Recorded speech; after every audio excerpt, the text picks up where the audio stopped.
Question number 100।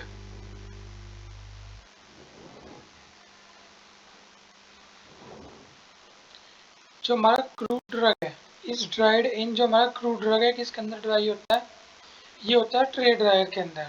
ये dryer होते हैं, सीधा सा मतलब है। जो ये मतलब है ड्रायर, इसका मतलब है जो हमारा जो भी हमारी सब्सटेंस है वो क्या होगा, सेमी लिक्विड या लिक्विड फॉर्म में होंगे। उन्हें सुखाना है। अब वो कैसी सुखाएं हम? ये ड्राई क्या है, लंबी लंबी ट्रेज होती है। ये इस तरह जैसे अलमारी होती है ना, इस तरह की एक, जैसे हमारा फ्रीज होता है, एक फ्रीज सा होता है, उसके अंदर क्या ट्रे होती है लंबी लंबी। इनके अंदर ड्रग रख के इसके अंदर करके बंद कर देते हैं इसे, एक डार्क रूम की तरह उसके अंदर सुखा देते हैं ना। क्या बोलते हैं? ट्रे ड्रायर बोलते हैं। फ्लूडाइज ड्रायर के अंदर क्या है, लिक्विड वाला होता है। टनल ड्रायर क्या होता है, एक बहुत लंबी मशीन होती है, बंद है। इसके अंदर क्या है, एक जैसे आपने देखा होगा मेट्रो के अंदर जब हम बैग वगैरह रखते हैं, ये क्या है, खिसक के यहाँ अंदर जाती है, वहाँ से वो चेक कर लेते हैं, दूसरी तरफ से बाहर निकल रही रहती है। इस तरह बहुत लंबी लंबी क्या होती है, रेलिंग। उसके अंदर यहाँ अपना मेडिकामेंट रखते हैं या कुछ भी रखते हैं, इसके अंदर जाएगा। उसके अंदर क्या है, बकाया मॉइस्ट हीट और ड्राई हीट के कारण क्या हो जाएगा, ड्राई हो जाएगा। ऐसी हमारी टनल ड्रायर होती है। ये बहुत लंबे मतलब बहुत ज़्यादा क्वांटिटी को ड्राई करने के काम आती है। मैंने ड्रायर के ऊपर एक वीडियो भी बना रखी है सोटिक्स के अंदर ही, आप वो भी चेक कर सकते हैं।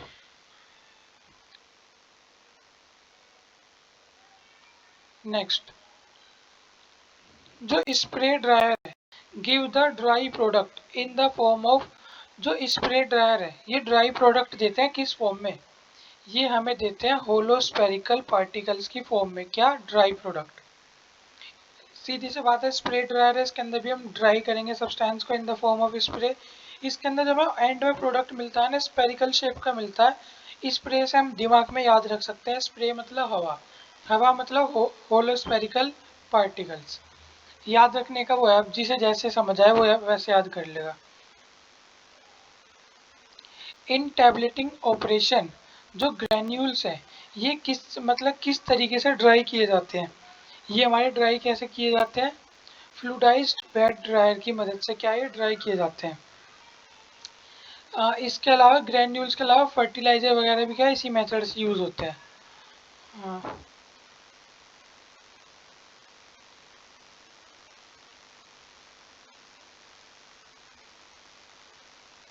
जो फर्टिलाइजर्स हैं ये भी क्या इसी से, वो ग्रैन्यूल्स तो है ही,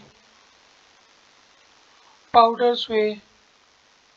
अब ऐसा नहीं है कि पाउडर से फ्लूडाइज ड्रायर से ही ड्राई होगा, हम टनल ड्रायर से भी यूज़ कर सकते हैं, स्प्रे से भी कर सकते हैं।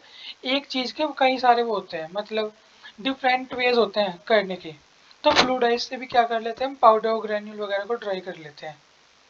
जैसे एंटीबायोटिक है, इसके लिए सबसे ज़्यादा इफेक्टिव एक ही तरीका होता है। तो कई बार पूछता है कि एंटीबायोटिक किसके द्वारा क्या की जाती है, ड्राई की जाती है? ये क्या है, वैक्यूम ड्रायर से की जाती है। लेकिन एक एंटीबायोटिक है, सबको पता होगा, penicillin.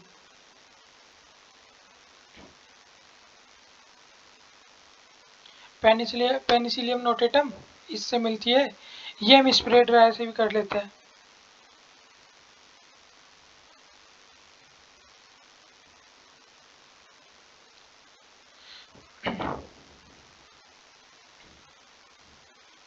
Next, in which dryer in which dryer the product is dried in its final container. कौन सा ड्रायर जिसके अंदर प्रोडक्ट को क्या है, उस फाइनल कंटेनर के अंदर क्या ड्राई किया जाता है?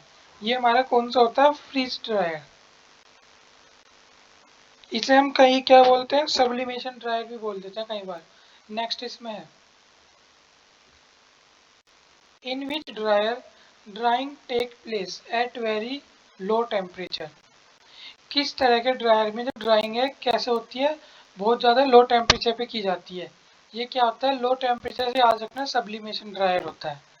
अब ना हमें इनके की पॉइंट्स याद रखने हैं अपने पेपर के लिए, एक बार मैं करवा दूँ फिर बताता हूँ। जो एंजाइम्स प्रिपरेशन है ये किस ड्राई के द्वारा की जाती है, ड्राई। याद रखना, एंजाइम प्रिपरेशन हुई हमारी, एंटीबायोटिक्स प्रिपरेशन हुई, इसके अलावा लो टेम्परेचर प्रिपरेशन हुई, ये सब कहाँ होती है, फ्रीज ड्रायर से यूज़ होती है। तो हमें इनके की पॉइंट याद करने हैं।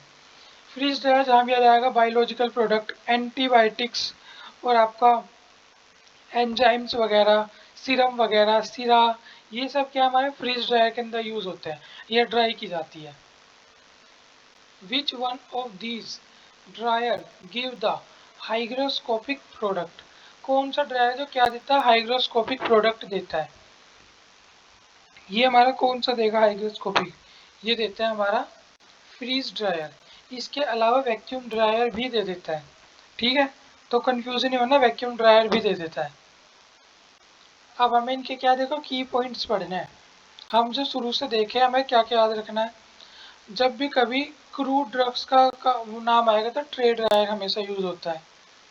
इसके अलावा अगर मतलब एयर का काम आए, कहीं एयर का नाम आए तो क्या स्प्रे ड्रायर का यूज होगा। ग्रेन्यूल्स वगैरह के लिए फ्लूइडाइज्ड ड्रायर यूज कर लेते हैं। एंटीबायोटिक के लिए क्या पढ़ा हमने, वैक्यूम या स्प्रे ड्रायर, मोस्टली वैक्यूम। इसके अलावा जो भी है मतलब फाइनल कंटेनर है या ये रहा जो लो टेम्परेचर की वो है, इसके अंदर क्या है सब्लिमेशन या फ्रीज ड्रायर यूज करते हैं। एंजाइम वगैरह में भी फ्रीज ड्रायर, और हाइग्रोस्कोपिक प्रोडक्ट में भी क्या फ्रीज ड्रायर। ये हमें इनके कुछ कुछ की पॉइंट्स याद रखने हैं।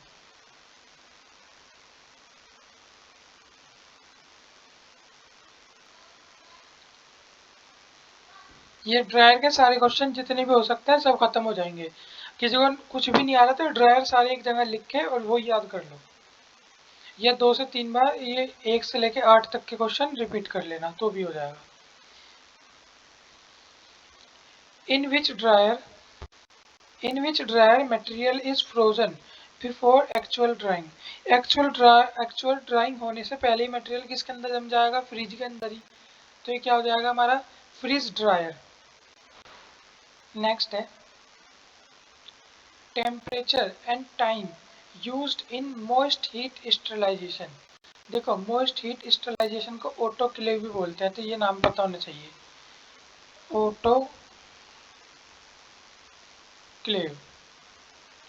इसके अंदर जो टेम्परेचर होता है ना, जो रियल होता है वो होता है 121 डिग्री, नहीं पता सेल्सियस।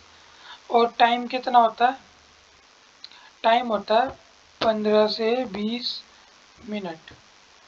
अब इसके आसपास का जो भी वैल्यू दिखे वो हम लगा देंगे 121 120, 15-20 मिनट, तो 20 और 30 में 10 मिनट का अंतर है, तो क्या 120 डिग्री सेल्सियस फॉर 30 मिनट। ये क्या है मॉइस्ट हीट स्टरलाइजेशन के अंदर होता है। सीधी सी बात है, अगर मॉइस्ट हीट लिखा है, मॉइस्ट का मतलब नमी वाली गर्मी, नमी वाली गर्मी इसका इसे हम क्या बोल सकते हैं, स्टीम स्टरलाइजेशन भी बोल सकते हैं।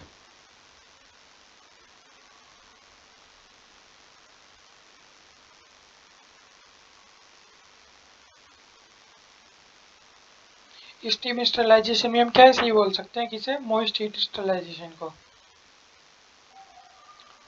जो लीथल इफेक्ट होता है ना मॉइस्ट हीट स्टरलाइजेशन का, ऑटोक्लेव का या स्टीम स्टरलाइजेशन का, माइक्रोब्स के ऊपर क्या प्रभाव पड़ता है। ये क्या कर देता है, डी नेचर मतलब होता है अस्त व्यस्त कर देना, मतलब तोड़ फोड़ कर देना ऑफ स्ट्रक्चर प्रोटीन। जो माइक्रोब्स हैं इनके जो इनका जो बेसिक स्ट्रक्चर होता है जिसके बने होते हैं प्रोटीनियस स्ट्रक्चर, उसी क्या कर देता है, तोड़ देता है। ये क्या हमारा मोइस्ट हीट स्टरलाइजेशन, नमी दे दे के उसे उसके स्ट्रक्चर को बदल देगा। ये आ गया क्वेश्चन। ऑटोक्लेव को किस नाम से जाना जाता है, तो किस नाम से जाना जाता है, मोइस्ट हीट स्टरलाइजेशन। इसी तरह अगर हम देखें ड्राई हीट स्टरलाइजेशन, इसे क्या बोल देंगे, इसे हॉट एयर ओवन बोल देते हैं।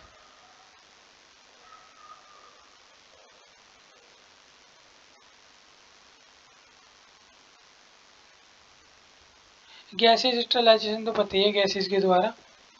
एक रेडिएशन भी होता है हमारा स्टरलाइजेशन। ये आ गया अगला, sulpha powder are sterilise by. जो हमारे सल्फा पाउडर है किसके द्वारा स्टरलाइज किए जाते हैं, ये हमारे ऑटोक्लेव्स के द्वारा स्टरलाइज किए जाते हैं। कुछ स्पेशल केस में हॉट एयर ओवन का भी यूज करते हैं, वैसे किसका करते हैं हम, ऑटोक्लेव का। ऑटोक्लेव का सबको पता ही लग गया होगा, moist heat sterilization.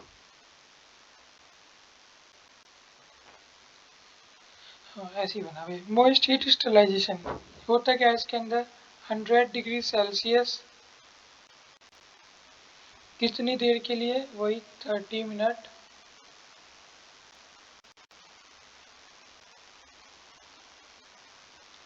For 3 days. अब ये प्रॉपर लिखा नहीं जा रहा है, इससे कोई नहीं, वैसे लिख देंगे। Small method small volume parenterals है, ये किसके द्वारा स्टरलाइज किए जाते हैं? किस मेथड के द्वारा क्या ये स्टरलाइज किए जाते हैं? तो ये हमारे किसके द्वारा किए जाते हैं? एक तो ऑटोक्लेव के द्वारा और रेडिएशन स्टरलाइजेशन, इनके द्वारा क्या किए जाते हैं? ये स्टरलाइज किए जाते हैं। अगर बात सिर्फ जैसे ये है कि करें तो दोनों के द्वारा है, लेकिन अगर स्मॉल वॉल्यूम में है तो अधिकतर हम किसका यूज़ करते हैं? मॉइस्ट हीट का। और अगर क्वांटिटी लार्ज है तो हम किसका कर देते हैं? रेडिएशन का। बाकी कर हम दोनों सी सकते हैं। नेक्स्ट है surgical dressing are sterilise by. जो सर्जिकल ड्रेसिंग है किसके द्वारा स्टरलाइज की जाती है?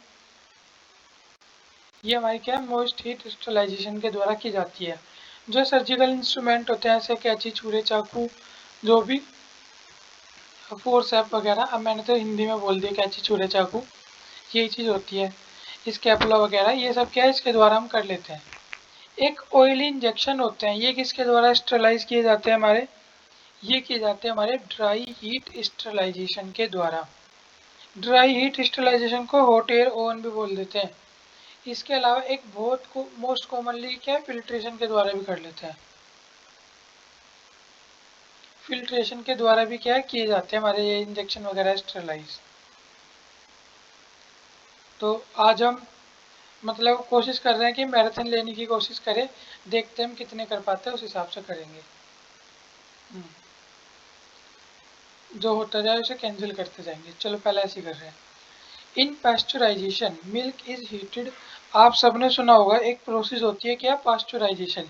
इसके अंदर क्या दूध को एकदम गर्म करते हैं, फिर क्या कर देते हैं? ठंडा कर देते हैं। तो इस प्रोसेस के अंदर क्या किया जाता है? देखो इस प्रोसेस के अंदर हम करते क्या है जो मिल्क है इसे एकदम क्या है, ये ना एक तरह से देखा जाए तो सारी ऑप्शन अस्त व्यस्त है। अगर हम इन्हें पढ़ें, अगर हम इनको पढ़ के देखें, pasteurisation of milk either 72.8 degree Celsius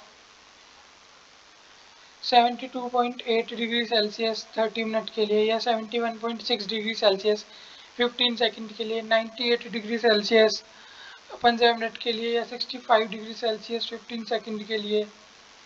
ये है। इसके अंदर क्या होता है हमारा मेनली जो स्टैंडर्ड वैल्यू या स्टैंडर्ड जो डाटा होता है वो होता है कि 161 डिग्री फ़ारेनहाइट हमारा कितने समय के लिए करते हैं हम इसके अंदर? ये मतलब कम से कम 15 सेकंड के लिए रखते हैं। ये होता है इसका डाटा। तो अगर हम देखें 161 फ़ारेनहाइट है, आपको पता है, हाँ, ये सबको पता है। हम जो 37 डिग्री सेल्सियस हमारी बॉडी का टेम्परेचर होता है, और फ़ारेनहाइट में सेल्सियस का टेम्परेचर कितना होता है हमारा? 98.6। अगर हम यहाँ से देखें तो इनके बीच में लगभग कितने का डिफरेंस होता है? 37, 98.6 और 37। ये भी 0.6 अगर भूल जाए, 8 में से 7 गए 1, 9 में से 3 गए 6, लगभग 61। अगर हम मैं इसके अंदर से लगभग 61 घटा दूँ तो क्या हो जाएगा? 100 डिग्री सेल्सियस हो जाएगा। लेकिन 100 डिग्री सेल्सियस फॉर 15 मिनट ये तो नहीं, हमें तो 15 सेकंड का चाहिए data. 80 degree Celsius for 10 second, इसके अंदर हम मान लेंगे 15 सेकंड 65। हम ये वाला डाटा लिख के चल रहे हैं। ये होता है पास्चुराइजेशन की एक्चुअल वैल्यू। ये हम क्या कह सकते हैं? 100 डिग्री सेल्सियस फॉर 15 सेकंड। ये क्या पास्चुराइजेशन के अंदर होता है। अब पास्चुराइजेशन में एक्चुअली होता क्या है ये हमें देख लेना चाहिए। वैसे जो मेन पास्चुराइजेशन के अंदर होता है, इसके अंदर हम क्या करते हैं, जो मिल्क है हमारा उसके अंदर बहुत सारे क्या पायरोजेंस वगैरह होते हैं, जो क्या नाम काऊ से जो मिल्क निकलता है इसके अंदर क्या होता है, सीधी सी मतलब कुछ ऐसे बैक्टीरिया होते हैं जो हमें मतलब हर इंसान को नहीं लेकिन मैक्सिमम को क्या है स्टमक ब्लोटिंग और कुछ परेशानी करते हैं। तो उसे ख़त्म करने के लिए मिल्क को एकदम बहुत गर्म किया जाता है फिर ठंडा कर लिया जाता है। इसी प्रोसेस को क्या बोलते हैं, पास्चुराइजेशन बोलते हैं। इसके अंदर लगभग 100 डिग्री सेल्सियस तक गर्म करेंगे और 15 सेकंड में उसे क्या कर देंगे ठंडा, फिर गर्म फिर ठंडा, इस तरह क्या है रिपीट की जाती है। तो मतलब कई बार किया जाता है ये। जैसे मैं इस बताऊं, एक तो होता है हमारा बैच वाइज कि एक बैच लाए हमने इसे सीधा ही 63 डिग्री सेल्सियस पे गर्म किया और 30 मिनट तक उसे ऐसे ही गर्म करके छोड़ दिया और फिर ठंडा करने के लिए उतार दिया। मुझे ऐसा लग रहा है कि मेरी बात किसी को समझ नहीं आ रही होगी, क्योंकि अगर पास्चुराइजेशन को बहुत सिंपल वे में बताएं, दूध को गर्म करो ठंडा करो, ये पास्चुराइजेशन है। वैल्यू में याद करना चाहो तो 100 डिग्री सेल्सियस फॉर 15 सेकेंड। बाकी जो इसके बैचेज होते हैं मैं बोल के बता देता हूँ, बहुत अलग अलग होते हैं। जैसे 72 डिग्री सेल्सियस पे गर्म किया 15 सेकेंड तक, फिर क्या है 89 डिग्री सेल्सियस पे गर्म किया, फिर से क्या है लगभग 1 सेकेंड तक, फिर ठंडा किया, फिर 90 डिग्री सेल्सियस पे गर्म किया, फिर 1 सेकेंड से कम ही क्या है दोबारा कम कर दिया। मतलब एकदम से टेम्परेचर बहुत ज़्यादा दिया फिर हटा लिया, फिर ज़्यादा दिया फिर हटा लिया। इस तरह क्या है मिल्क को बाबा जैसे घर के अंदर हम क्या देखते हैं, मुझे ऐसे ही लग रहा है कि बार बार कि मेरी अब जो मैं बोल रहा हूँ समझ नहीं आ रहा होगा, इसलिए मैं बार बार अलग अलग तरीके से एक्सप्लेनेशन दे रहा हूँ। बाद में मैं जितनी बकवास कर लूँ उसके बाद में एक सबका वो भी बताऊंगा कंक्लूजन क्या है। हम अपने घर में क्या करते हैं, जब मम्मी दूध हम लाते हैं तो मम्मी क्या करती है उसमें इसे आग मतलब गैस पे रख देगी, इसे क्या उबाल लगवाएंगे इन पे, इसे उबालेंगे, जब ये दूध ऐसे ऊपर आ जाता है फिर इसे क्या है फिर ठंडा कर देते हैं, फिर ये नीचे बैठ जाता है, फिर इसे गर्म करते हैं, फिर नीचे लाते हैं, गर्म करते हैं नीचे लाते हैं, फिर पूछते हैं ना ऐसा क्यों किया, तो इससे कहते हैं कि अब दूध फटेगा नहीं, एक बार लाके गर्म करके ठंडा कर दो, फिर दूध बहुत लंबे समय तक क्या चल जाता है। यही प्रोसेस होती है कुछ हद तक क्या हमारी पास्चुराइजेशन, इसी प्रोसेस को बोलते हैं दूध को गर्म करना और ठंडा करना। तो ये भी होता है इसके अंदर कि 72 डिग्री सेल्सियस 30 मिनट तक किया, ये 71.6 या लगभग 70 डिग्री सेल्सियस 15 सेकंड के कई बैच निकाले जाते हैं इसके अंदर। और जिसे ये बात समझ नहीं आई भूल जाओ, बस ये वाला डाटा याद रखो, ठीक। मुझे पता है कि नहीं आया होगा समझ, पास्चुराइजेशन एक अलग ही टॉपिक है।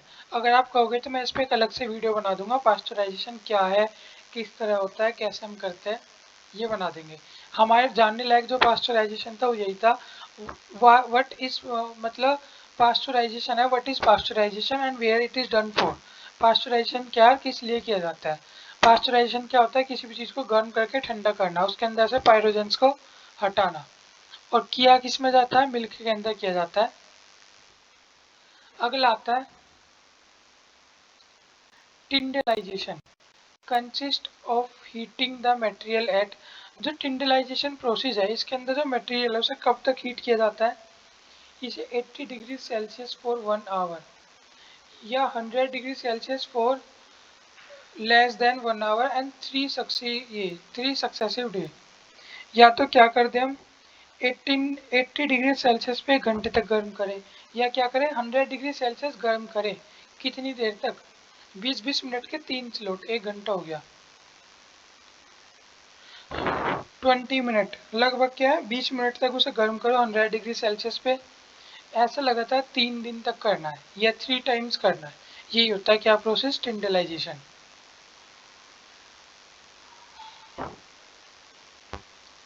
जो ड्राई हीट स्टरलाइजेशन होता है इसके अंदर, sorry, dry heat sterilisation destroy the microbes due to, dry heat sterilisation microbes को डिस्ट्रॉय कर देता है। कैसे, हमें पता है जो मॉइस्ट हीट स्टरलाइजेशन होता है वो किस प्रोसेस के द्वारा करता है, ये तो हमें पता है ना।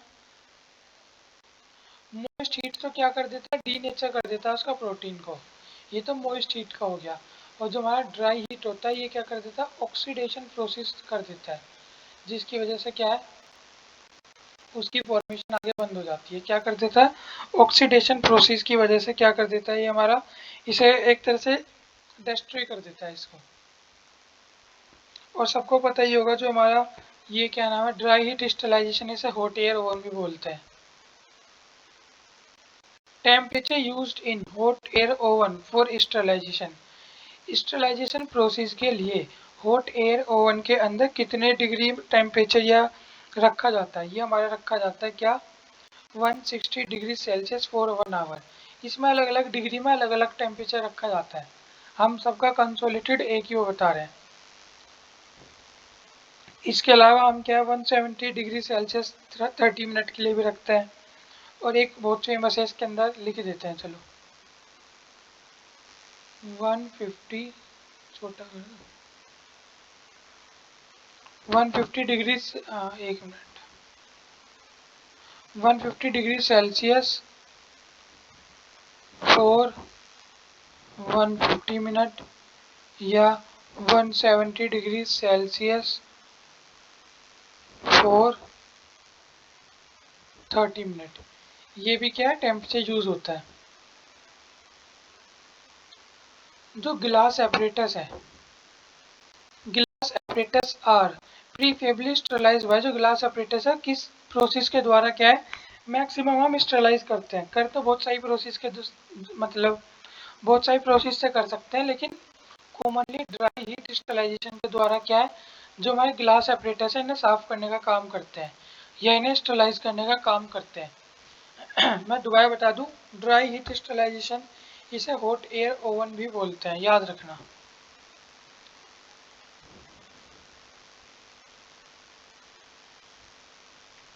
जो अब हमारे जो मोहल्ला क्लिनिक था इसकी साइट पे भी लिखा आ चुका है कि जो हमारा पेपर है क्या आएगा हमारा, ये मतलब डिप्लोमा लेवल का आएगा। तो हमें डिप्लोमा लेवल के हिसाब से ही, मतलब जो उसका जो डिप्लोमा लेवल है उस लेवल पे ही क्या हमें अपनी तैयारी करनी है, तो उसी लेवल से हम चल रहे हैं। फर्स्ट डे से हम तो उसी लेवल से चल रहे थे। Which of this is use radiation sterilisation, इसके अंदर से कौन सा है जो रेडिएशन स्टरलाइजेशन के लिए यूज होता है?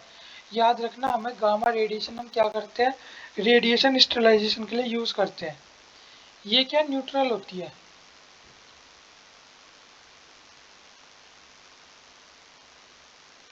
जो हमारी ये क्या कंटेन करती है, पॉजिटिव चार्ज।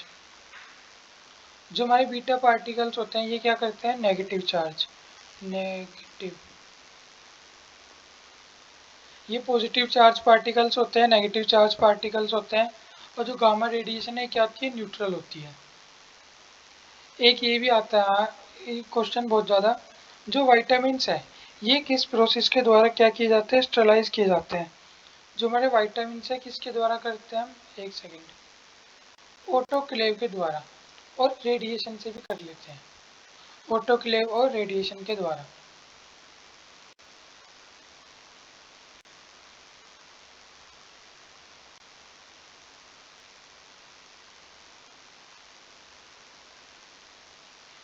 जो इथाइलिन ऑक्साइड है किल माइक्रोब्स, इथाइलिन ऑक्साइड क्या है, kill microbes due to, ethylene oxide microbes को किस तरह करता है, ये alkynation, alkylation of essential molecule, जो एसेंशियल मॉलिक्यूल्स हैं उनकी नेचर को चेंज करके क्या कर देता है, अल्कलिन, अल्काइलेशन का मतलब है अल्कली नेचर के अंदर क्या कर देता है, कन्वर्ट।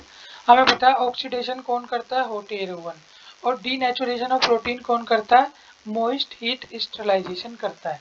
तीनों चीज याद रहनी चाहिए, इंपॉर्टेंट क्वेश्चन के अंदर आता है ये।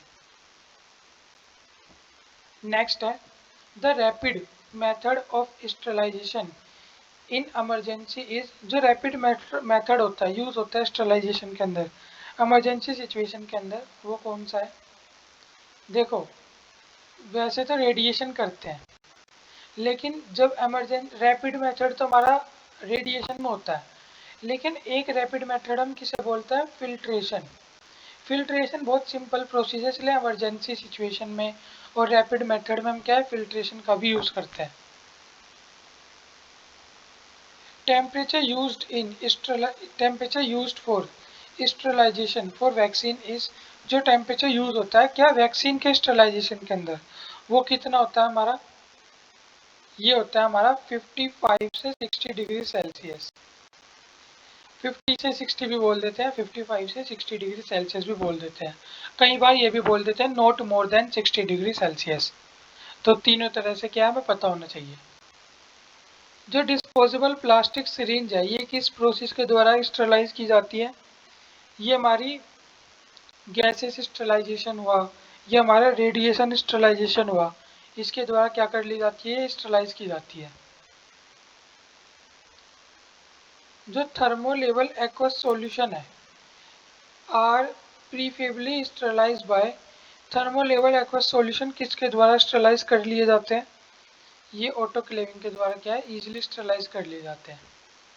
अब इसका मतलब ये नहीं कि सिर्फ ऑटोक्लेविंग ही होगा स्टरलाइजेशन के अलावा, और कोई प्रोसेस लग ही नहीं सकता इनके अंदर, नहीं और प्रोसेस भी लग सकते हैं।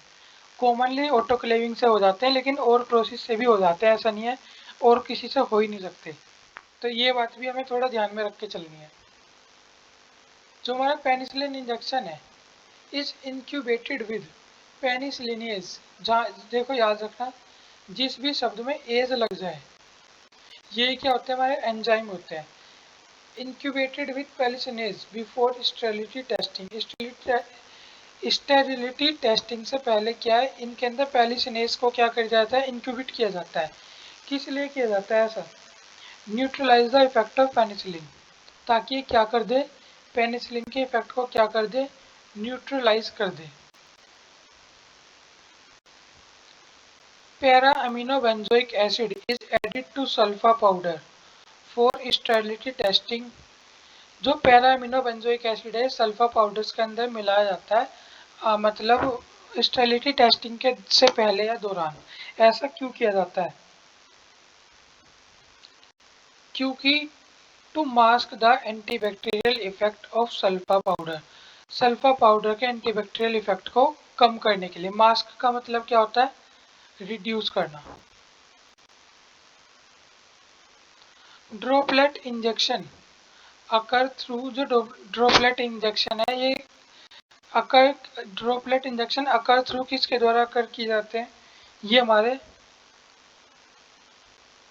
एक सेकेंड, इंजेक्शन इन्फेक्शन है।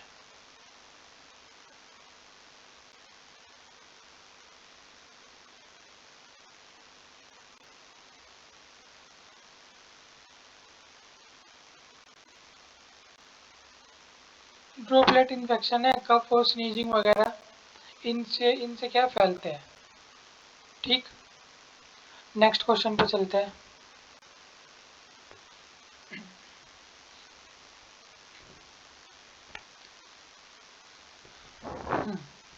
एक मिनट। जो हमारा ये होता है वायरुलेंस इज ए, ये वायरुलेंस क्या होता है? रेजिस्टेंस पावर ऑफ इंडिविजुअल, किसी इंडिविजुअल की रेजिस्ट करने की पावर या capacity of micro organism to harm the host या सस्पेक्टिबिलिटी ऑफ इंडिविजुअल। वायरुलेंस क्या होता है? ये होता है हमारा capacity of micro organism to harm the host, किसी माइक्रो ऑर्गेनिज्म की वो कैपेसिटी जिससे वो किसी होस्ट को क्या कर दे? हार्म कर दे, इवन डेथ भी कर सकते हैं ये। Next question, which type of immunity develop and slow lost slowly, किस तरह की इम्यूनिटी होती है जो डेवलप और लॉस्ट स्लोली? डेवलप भी धीरे धीरे होती है, लॉस्ट भी धीरे धीरे होती है, ये नहीं कि ली और गई, ऐसी इम्यूनिटी नहीं होती। ऐसी इम्यूनिटी को क्या बोलते हैं? Active immunity. एक्टिव इम्यूनिटी आने में थोड़ा टाइम लगता है, लेकिन ये इतनी जल्दी जाती भी नहीं है। आपको पता होगा इननेट इम्यूनिटी होती है और एक हमारी क्या होती है? बाय बर्थ होती है। एक हमारी पैसिव इम्यूनिटी होती है जिसे हम क्या बोलते हैं? एक्वायर्ड इम्यूनिटी बोलते हैं। एक हल्का सा डिस्कशन कर लेते हैं। इम्यूनिटी एक तो क्या होती है? इननेट, एक क्या होती है? एक्वायर्ड। इसके अंदर भी क्या होती है? एक्टिव, और एक क्या होती है? पैसिव। एक्वायर्ड के अंदर भी क्या होती है? एक्टिव, एक क्या होती है? पैसिव। तो इसके अंदर जो एक्टिव वाली इम्यूनिटी होती है ना, या तो हमने, या तो हमारे बाय बर्थ हो हमारे पास, या हमने एक्वायर की हो। ये बाय बर्थ वाली तो हमारे पास आ ही गई। जो हम एक्वायर करते हैं ये ऐसा नहीं है एकदम से आ जाती है, इसे आने में भी टाइम लगता है और इसे जाने में भी क्या लगता है, टाइम। इतनी जल्दी लॉस्ट भी नहीं होती इम्यूनिटी। देखा होगा कुछ इंसान होते हैं उनकी इम्यूनिटी अच्छी होती है, अगर वो कुछ थोड़ा खराब खाना भी खा ले तो भी वो इतनी जल्दी बीमार नहीं पड़ते, क्योंकि उनके अंदर क्या इम्यूनिटी है और इनकी बॉडी क्या इस तरह से अडेप्ट हो चुकी या एक्वायर कर लिया उनकी बॉडी ने कि वो थोड़ा बहुत गलत सलत खाने को भी क्या झेल जाते हैं। तो ये क्या उनकी एक्वायर्ड इम्यूनिटी है और ये इतनी जल्दी जाती भी नहीं है। जब तक वो बूढ़े वगैरह नहीं होंगे या बहुत लंबे समय तक अपनी हेल्थ का ध्यान नहीं रखेंगे तब तक उनकी इम्यूनिटी उनका साथ देती है। और अगर मान लो इंसान शराब दारू और पता नहीं क्या क्या खान पीन लगा तो फिर धीरे धीरे इम्यूनिटी भी क्या हो जाती है, ख़त्म हो जाती है। तो बताने का मकसद ये था एक्टिव इम्यूनिटी क्या होती है, आती भी लेट है और जाती भी लेट है। Vaccine are administered to provide the vaccine हमारी बॉडी के अंदर दी जाती है, ये हमें कैसी इम्यूनिटी प्रोवाइड करती है। ये बात तो कंफर्म है, ये हमें कैसी प्रोवाइड करेगी, आर्टिफिशियल स्टिमुलेटेड एक्टिव इम्यूनिटी। ये ऐसा थोड़ी ना हमने आज वैक्सीन लगवाई तो बस आज आज असर करेगी, कल के लिए दोबारा लगवानी पड़ेगी। एक बार वैक्सीन लगवा के लंबे समय तक काम करती है। बचपन में वैक्सीन लगवाई थी पोलियो वगैरह की, हर महीने थोड़ी ना लगवाते, आज तक काम कर रही है ना। आर्टिफिशियली स्टिमुलेटेड होती है लेकिन इम्यूनिटी कैसी होती है, एक्टिव इम्यूनिटी होती है। एक है हमारा सिरा, आर यूज टू प्रोवाइड। जो सिरा या सिरम्स होते हैं ये हमारे किस चीज को प्रोवाइड करते हैं हमें, ये बात भी कंफर्म है कर, ये देंगे क्या हमें, ये इम्यूनिटी देंगे, लेकिन कैसे देंगे। ये सीरा क्या है, जो सीरम्स हैं हॉर्स से, शीप से और बुल से, इनसे निकाले जाते हैं। तो ये क्या हमें पैसिव इम्यूनिटी, बनी बनाई इम्यूनिटी सीधा हमारी बॉडी के अंदर क्या कर दी जाती है, इंजेक्ट, और इतने लंबे समय तक यूज नहीं होती है हमारी बॉडी में भी। टॉक्सोइड क्या होते हैं, बहुत इंपॉर्टेंट टर्म्स है टॉक्सोइड। टॉक्सोइड होते क्या है हमारे, एक सेकेंड में बस। Toxin isolated for micro organism, जो टॉक्सिन्स है, टॉक्सोइड क्या होता है, टॉक्सिन को माइक्रो ऑर्गेनिज्म से अलग करते हैं। टॉक्सिन ट्रीटेड विद फॉर्मल्डिहाइड, देखते हैं अभी। Suspension of micro organism, micro organism का सस्पेंशन ही होता नहीं। जो टॉक्सोइड होते हैं क्या होते हैं, ये टॉक्सिन्स होते हैं जिन्हें किससे ट्रीट किया होता है, मैंने फॉर्मल्डिहाइड से क्या होता है, ट्रीट कर रखा होता है। यही होते हैं हमारे क्या, toxoid. Which one of these vaccine contain killed bacterial suspension? मैंने इसकी वीडियो भी बना रखी है शायद एक स्यूटिक्स की, आप देख सकते हैं कि कौन से किल्ड बैक्टीरियल सस्पेंशन है, कौन से लिविंग है। मैंने दो वीडियो बनाई थी, एक के अंदर क्या है वॉइस का इशू हो गया था बहुत ज़्यादा, तो मैंने अपने आप से वो डिलीट कर दी थी। तो मैं देख लूँगा, अगर मैंने नहीं बना रखी होगी तो मैं इसकी बना के अपलोड कर दूँगा। मैंने ये जो सूटिक्स की वीडियो थी ये भी मैंने पहले बना ली थी और मतलब अच्छी खासी लंबी भी बनी थी वीडियो ये, लेकिन पता नहीं टेक्निकल ग्लिच क्या आया, वो वीडियो चली ही नहीं, तो फिर वो क्या अपलोड ही नहीं कर पाया मैं, इसलिए कोई बात नहीं। लेकिन विच one of these vaccine contain killed bacterial suspension, कौन सी वैक्सीन है जो क्या करती है, किल्ड बैक्टीरियल सस्पेंशन क्या कंटेन करती है। ये हमारी कौन सी होती है, ये होती है हमारी पर्ट्यूसिस। बीसीजी हमारी क्या करती है, लिविंग करती है। स्मॉल पॉक्स भी, ये जो टॉपिक है इसकी आप अलग से, मैंने बहुत अच्छी वीडियो बना रखी है, आप उस पे से कंफर्म करना। BCG vaccine is use to provide immunity against, जो बीसीजी है हम किस चीज के अगेंस्ट में देते हैं, बीसीजी की वैक्सीन क्यों लगाई जाती है, पता ही होगा सबको, किस लिए, ट्यूबरकुलोसिस के उपचार के लिए। ट्यूबर उपचार तो नहीं कहेंगे, पहले लगा देते हैं हम तो, इससे प्रोटेक्शन के लिए, किससे, टीबी के लिए दी जाती है हमारी क्या है, बीसीजी की वैक्सीन। पोलियो के लिए सबको पता है ओरल पोलियो वैक्सीन चलती है, ये भी क्या लिविंग होते हैं। ऊपर किल्ड पूछा था ना। बीसीजी वैक्सीन कंटेन, जो बीसीजी वैक्सीन है क्या कंटेन करती है, देखो यहाँ किल्ड पूछा था तो ये लिविंग के अंदर ही तो है, तो सीधी सी बात है बीसीजी क्या करेगी, लिविंग बैक्टीरियल सस्पेंशन को क्या करेगी, कंटेन करेगी, क्या हमारी बीसीजी की वैक्सीन। जो डिप्थीरिया है इसके एंटी टॉक्सिन, टॉक्सिन पता है जो टॉक्सिक होता है, एंटी मतलब इसे खत्म करने वाले, एंटी टॉक्सिन प्रिपेयर किए जाते हैं किसके ब्लड से, काऊ के, हॉर्स के, शिप के, ये कैमल के। ये क्या है, हॉर्स के ब्लड से इस्तेमाल किए जाते हैं। यहाँ से हम सोच सकते हैं, देख लो, अगर हॉर्स के ब्लड से हम एंटीटॉक्सिन इस्तेमाल कर रहे हैं तो इसका मतलब हॉर्स की जो इम्यूनिटी है डिप्थीरिया के लिए वे कितनी हाई होगी। या हॉर्स मतलब हम इस बात से भी पता लगा सकते हैं, हम ह्यूमंस हैं, इंसुलिन के लिए हम पिग का इस्तेमाल करते हैं, और सीरम्स के लिए हम काऊ का इस्तेमाल करते हैं, हॉर्स का करते हैं, शीप का करते हैं, कैमल्स का करते हैं। हम क्या है, अपने आप से कुछ भी नहीं करते, सब कुछ तो हमारा उधारी पे चल रहा है।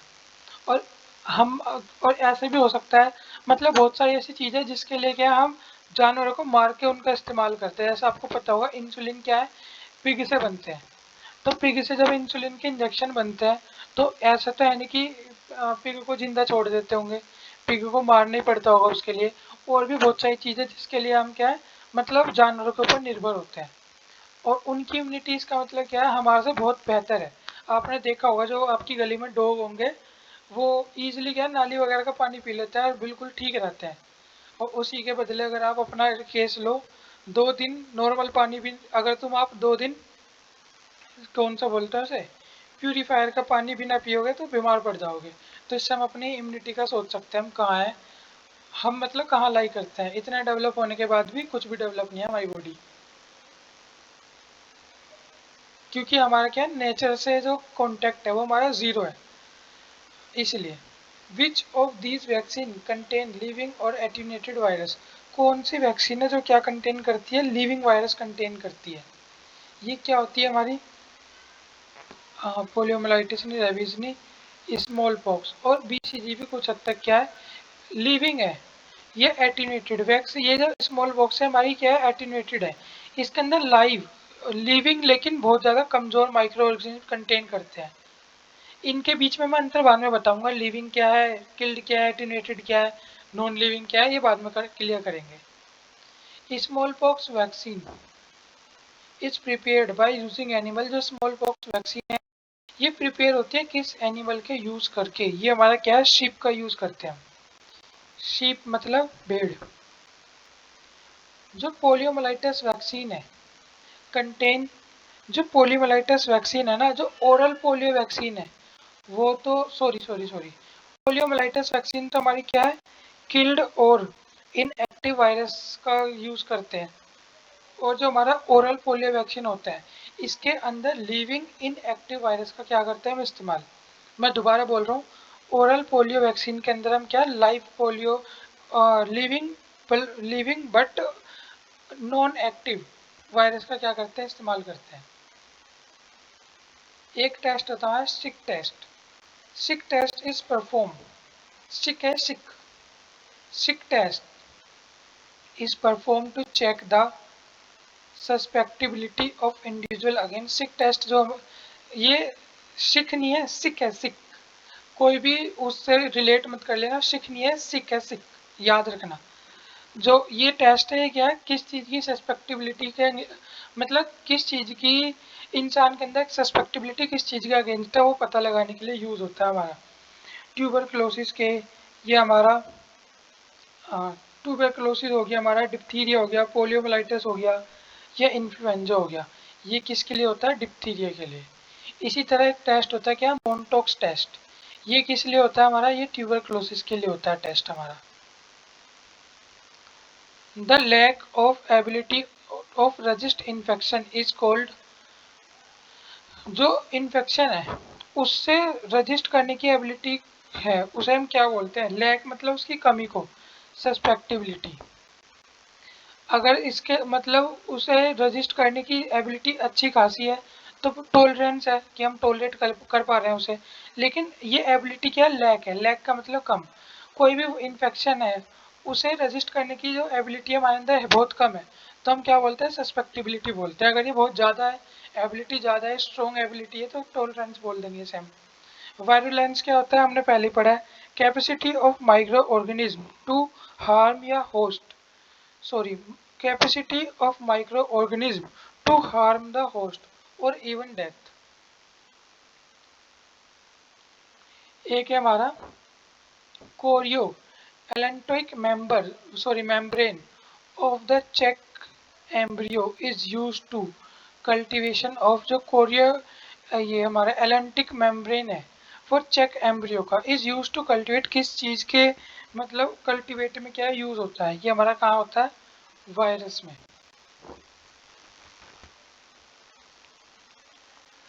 DPT, DPT vaccine contain mixture, जो डीपीटी वैक्सीन है किस किस का कंटेन करती है मिक्सचर। डी से तो डिप्थीरिया टॉक्सोइड, टी से टेटनस, एंड पी से क्या होता था हमारा, पर्ट्यूसिस। इन सबको क्या ये कंटेन करती है, क्या हमारी डीपीटी।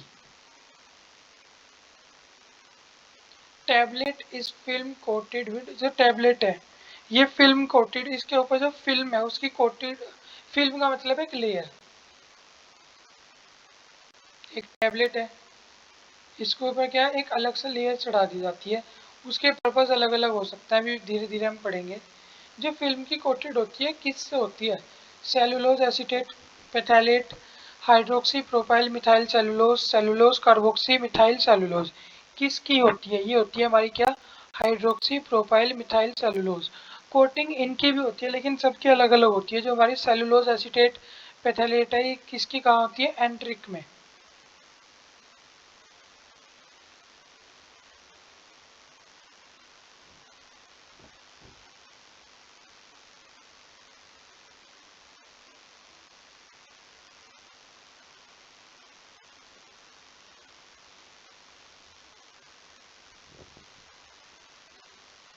एंट्रिक coated tablet. सेलुलोज तो सबको पता ही है, जो हमारी कार्बोक्सी मिथाइल सेलुलोज है ये क्या है, ये आई मतलब आई प्रिपरेशन में यूज होता है।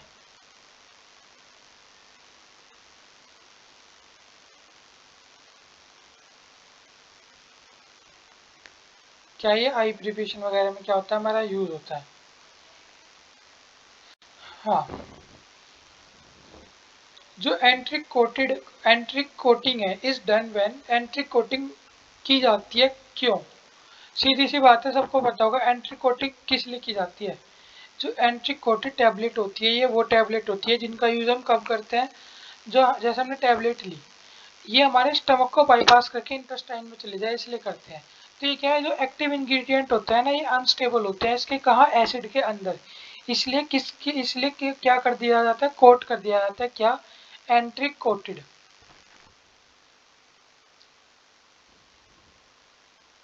जिसे नहीं समझ आया दोबारा बता रहा हूँ एक बार।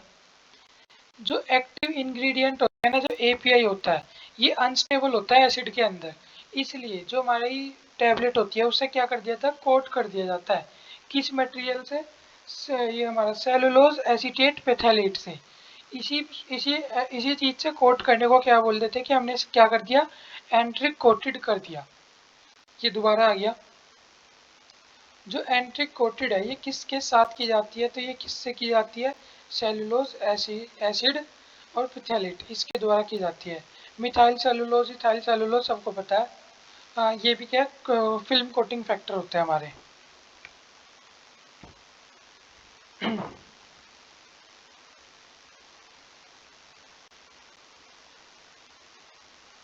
Film,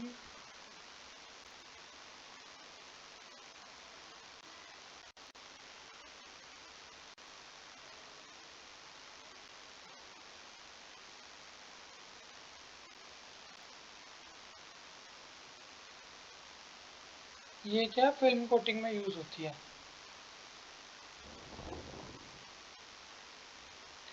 which one of these tablet does not need disintegration agent, इनके अंदर से कौन सी ऐसी टैबलेट होती है जिन्हें क्या डिसइंटीग्रेटिंग एजेंट की जरूरत ही नहीं होती। डिसइंटीग्रेटिंग एजेंट क्या होता है, अभी हमारी बॉडी के अंदर जाया गई मेडिसिन, वो डिसइंटीग्रेट भी तो होनी चाहिए तभी तो अब्जॉर्ब होगी हमारी बॉडी के अंदर। तो ऐसी कौन सी टैबलेट है जिसे डिसइंटीग्रेट डालने की जरूरत ही नहीं पड़ती, क्योंकि हम मुंह में डालते हैं हम उसे क्या कर देते हैं, डिसइंटीग्रेट कर देते हैं। तो ऐसी कौन सी होगी अपने आप ही सोच के देखते हैं चलो। एंट्री कोटिंग, ये तो इंटेस्टाइन में जाके कौन तोड़ के आएगा इसे, तो इसे तो हमें चाहिए होगी। शुगर कोटिंग है, शुगर कोटिंग इसलिए की जाती है जो कड़वी टैबलेट होती है, एक बार हम ले लें पेट में जाके तोड़ने तो उसे हम खुद जाने के नहीं, इसमें भी चाहिए होगी। कंप्रेशन कोटेड टैबलेट, कंप्रेस करके कोट की हुई टैबलेट, तो ये भी खाएंगे तो ये भी चाहिए। लेकिन जो च्यूएबल टैबलेट है ये हमने मुंह के अंदर ही क्या कर ली, च्यू कर ली मतलब चबा ली, तो इसके अंदर डिसइंटीग्रेटिंग एजेंट की क्या जरूरत पड़ेगी ही नहीं।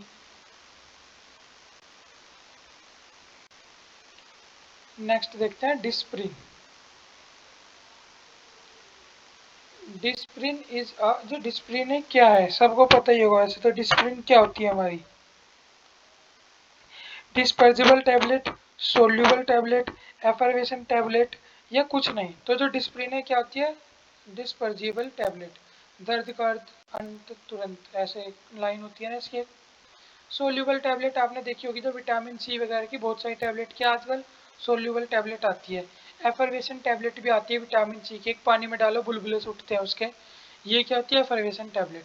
सोल्यूबल तो सोल्यूबल हो जाती है, बाहर से सोल्यूट करके और तब यूज़ कर लेते हैं। एक जैसे टैबलेट आती है क्या? हाँ, बहुत सारी टैबलेट आती है सोल्यूबल। मुझे फिलहाल विटामिन सी की ही याद आ रही है।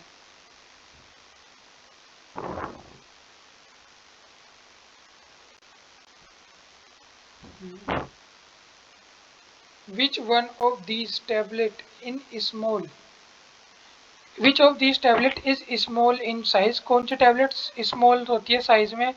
Does not disintegrating agent, does not need होगा, इन्हें डिसइंटीग्रेटिंग एजेंट की नीड भी नहीं होती। एंड लाइटली कंप्रेस, और कंप्रेस भी कोई इतनी खास नहीं होती। लाइटली कंप्रेस मतलब, देखो इसका भी एक मतलब होता है। जो हमें ये टैबलेट है, अगर हम इसे हाईली कंप्रेस करेंगे तो बहुत, मतलब ये डिसइंटीग्रेट होने में क्या टाइम लेगी।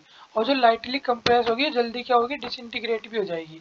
तो ऐसी कौन सी मेडिसिन टैबलेट होती है जो जिनका साइज भी स्मॉल होता है, डिसइंटीग्रेटिंग एजेंट भी नहीं होता और लाइटली कंप्रेस होती है? ऐसी वो टैबलेट होती है जो हम क्या है जीभ के नीचे रख के खाते हैं, सबलिंगुअल टैबलेट। हार्ट अटैक में नहीं खाते आइसोसोर्बिटोल, ये सोर्बिटोन, ये क्या है? हमारी वो टैबलेट है जो मतलब लाइटली कंप्रेस होती है। साइज में भी इनका देखा होगा बहुत छोटी टैबलेट होती है, और डिसइंटीग्रेटिंग एजेंट की जरूरत भी नहीं पड़ती। जैसे हम अपने टंग के बिलो द टंग इन्हें रखते हैं, बहुत जल्दी क्या है डिजोल्व होकर हमारे ब्लड सर्कुलेशन के अंदर चली जाती है। Next question. Sustained release tablet is design to, जो सस्टेन्ड रिलीज टैबलेट है ये डिजाइन होती है किस चीज के लिए? आपने देखा होगा जो मैं इसकी डायबिटीज की दवाई आती है ना, उसके ऊपर एसआर लिखा रहता है। जैसे अम, जैसे ही कुछ नाम याद लेने चलो तुरंत गायब नाम ध्यान से। जैसे वो आती है हमारी ग्लाइकोमोल, SR 100 वो 1000 mg, जो हमारी एक 500 mg SR भी आती है। एक इसी तरह एमाइरिल वगैरह भी आती है, एसआर में भी आती है। एसआर का मतलब ही क्या होता है? Sustained release. सस्टेन्ड रिलीज का मतलब है लंबे समय तक जो अपनी मेडिकामेंट वगैरह क्या छोड़ती रहे प्रिपरेशन के अंदर, उन्हें बोलते हैं सस्टेन्ड रिलीज। तो इसका मतलब क्या है? ये क्या है? Release the medicament slowly. जो अब इनकी जो मेडिकामेंट है ना वो धीरे धीरे घुलती रहती है और धीरे धीरे क्या बॉडी के अंदर छोड़ती रहती है। हमने एक बार गोली खा ली, हमारे अंदर गई, वो धीरे धीरे क्या है ये अपनी मेडिकामेंट छोड़ती रहती है, लंबे समय तक छोड़ती है। तो जो दवाई हमें 6 घंटे के अंतराल पे चाहिए थी, ये अकेली उसे 6 का बढ़ा के क्या कर देती है? 9 घंटे 12 घंटे तक बढ़ा देती है। तो इसलिए सस्टेन रिलीज यूज़ करते हैं। जैसे जो डायबिटीज़ के पेशेंट हैं, उनकी बॉडी के अंदर ग्लूकोज बढ़ती है, उन्हें दिक्कत होती है। सस्टेन रिलीज लेंगे तो लंबे समय तक उनका ग्लूकोज क्या रहेगा? कम ही रहेगा। फिर अगली अगली डोज ले लेंगे तो फिर कम रहेगा। तो उनकी बॉडी के अंदर ये बढ़ता नहीं है इस कारण। Next, lactose is used as, जो लैक्टोज है किस लिए यूज होता है? अगर हम देखें लैक्टोज हमारा बाइंडर की तरह भी यूज होता है, डाइल्यूएंट की तरह भी होता है, लुब्रिकेंट भी होता है, स्वीटनिंग एजेंट भी होता है। तो लैक्टोज तो हर तरह से यूज होता है, लेकिन जो हम लैक्टोज को मेनली यूज करते हैं ये किस चीज के अंदर? बस लैक्टोज ही मेनली प्रेजेंट होता है, वो हमारा क्या होता है? ये डाइल्यूएंट होता है। इसका मेन कंपोनेंट ही क्या होता है? लैक्टोज होता है, इसलिए हम लैक्टोज को क्या बोलते थे? डाइल्यूएंट। बाकी लैक्टोज होता है इन सब में यूज, ऐसी बात नहीं है बाइंडर्स में नहीं होता, बाइंडर्स में भी लैक्टोज होता है।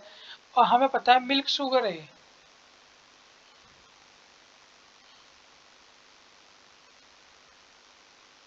ये क्या होती है? मिल्क शुगर ही तो होती है लैक्टोज।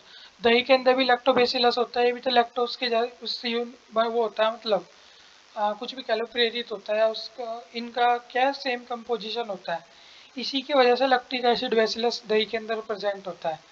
तो होता तो सीटनिंग एजेंट भी है, लुब्रिकेंट नहीं कह सकते, बाकी सब के अंदर यूज होता है। थोड़ा बहुत लुब्रिकेंट के अंदर भी क्या है में से यूज़ करते हैं, लेकिन बाइंडर्स के अंदर मेनली क्या मिलता है हमारा, लैक्टोज ही मिलता है। सॉरी, डाइल्यूएंट के अंदर। बाइंडर में हमारा क्या होता है, इसके अंदर तो वैक्स भी होती है हमारी, गम भी यूज़ होता है, और भी बहुत सारे हैं, हमने पढ़ रखा है वो कोगनोसी के अंदर हमने बहुत सारी चीज़ पढ़ रखी है, ट्रगाकांट वगैरह, ये सब क्या बाइंडर के अंदर यूज़ होता है।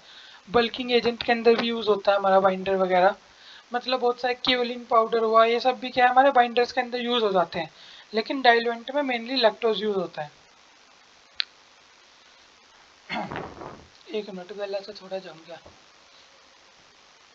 ग्रेन्यूल्स आर फॉर्म्ड टू, जो ग्रेन्यूल्स हैं ये बनते हैं कैसे, या ग्रेन्यूल्स बनाए जाते हैं क्यों, increase the bulk, bulk size बढ़ाने के लिए, avoid the uneven distribution of drug, drug का अनइवन डिस्ट्रीब्यूशन होता है उसे मतलब घटाने के लिए, increase the activity of drug, drug की एक्टिविटी बढ़ाने के लिए या नहीं, बल्क बढ़ाने के लिए तो हम एक्सिपिएंट यूज़ कर सकते थे, बड़ी गोली बना दे या उसे पाउडर फॉर्म में, या उसकी क्वांटिटी हम किसी भी तरह बढ़ा सकते थे।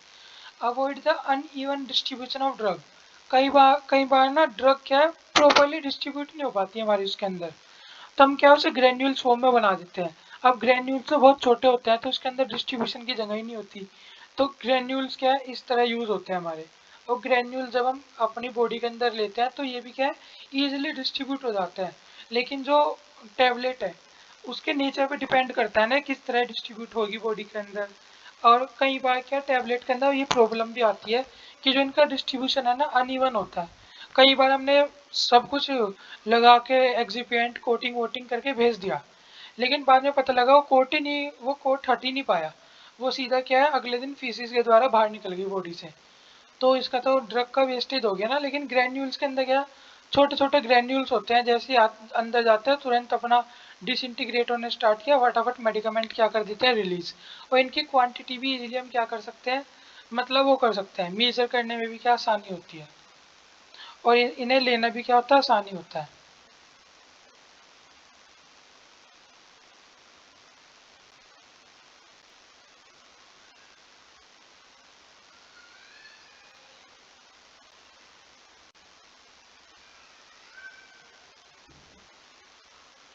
Binders are added to increase, जो बाइंडर्स हैं ये ऐड हो किए जाते हैं किस चीज़ को बढ़ाने के लिए, cohesiveness between particles, flow of granules, या कंप्रेशन फोर्स। बाइंडर्स किस लिए किए जाते हैं, ये पार्टिकल्स के बीच में क्या है इनके एक तरह से बॉन्डिंग के लिए यूज़ होते हैं, मतलब कोहेसिवनेस बिटवीन पार्टिकल्स, इसके अंदर यूज़ करते हैं हम क्या बाइंडर्स। फ्लो ऑफ ग्रेन्यूल्स के लिए तो हम ग्लाइडेंट या लुब्रिकेंट का यूज़ करेंगे। कंप्रेशन फोर्स में तो हम उसे ये कंप्रेसिंग एजेंट डालेंगे, ऐसे कंप्रेस ही कर देंगे, तो उसमें तो बाइंडर का यूज़ नहीं होता।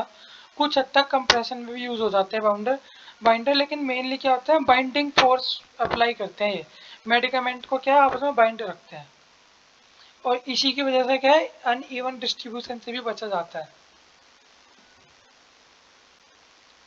विच one of these ingredient is used as binder, इनके अंदर से कौन सा इंग्रेडिएंट है जो कैसे यूज होता है हमारा बाइंडर की तरह यूज होता है, तो कौन सा होगा ये हमारा binders, lactose, cellulose, starch paste या स्टीरिक एसिड, क्या होता है हमारा स्टार्च पेस्ट कैसे यूज कर लेते हैं हम बाइंडर्स वगैरह की तरह यूज कर लेते हैं। जो हमारा ये लैक्टोज है ये तो हमने कैसे किया था ये डाइल्यूएंट की तरह यूज करते हैं, और जो हमारा स्टीरिक एसिड होता है ये भी, अब मुझे इसका याद नहीं आ रहा किस लिए करते हैं।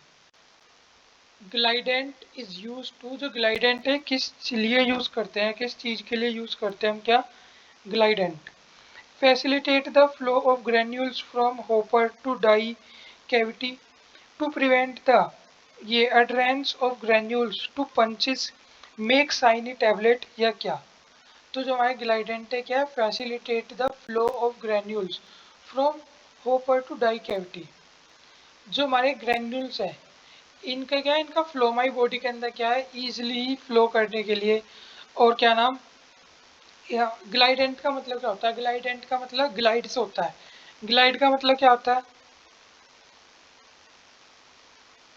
ये एक सरफेस है दूसरा इस पे क्या अगर फिसल रहा है तो इसे बोलते हैं ग्लाइडेंट, तो ग्लाइडेंट क्या फैसिलिटेट करते हैं फ्लो ऑफ ग्रेन्यूल्स को from hopper to die cavity. इसका मतलब है जहाँ से मैं ले रहा हूँ उसकी डाई कैविटी फिलहाल मैं एक्सप्लेन नहीं कर पाऊंगा, मुझे एग्जैक्ट याद नहीं आया। डाई कैविटी हमारी बॉडी के अंदर भी हम बोलते हैं कि ये डाई कैविटी हमारी बॉडी के अंदर प्रेजेंट नहीं होती, इस तरह की कैविटी होती है जिसे हम बोलते हैं। एग्जैक्ट मेरा अभी याद नहीं है तो अभी मैं नहीं बता पाऊंगा इसे। ग्लाइडेंट मेनली हमारा क्यों यूज होता है, फ्लो ऑफ ग्रेन्यूल्स के रूप में क्या होता है यूज होता है क्या, glidant. Magnesium stearate is used as, जो मैग्नीशियम स्टीरेट है ये किस तरह यूज होता है, किस चीज के लिए यूज होता है हमारा क्या, मैग्नीशियम स्टीरेट। इसे हम एज ए बाइंडर और एज ए लुब्रिकेंट यूज करते हैं क्या, मैग्नीशियम स्टीरेट को।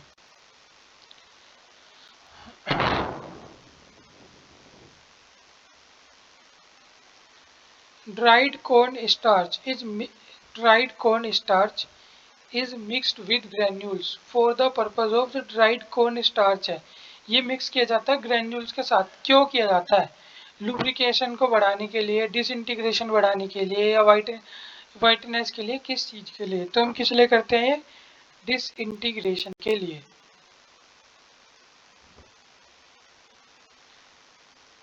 Which one of these substance can be directly compressed into tablet?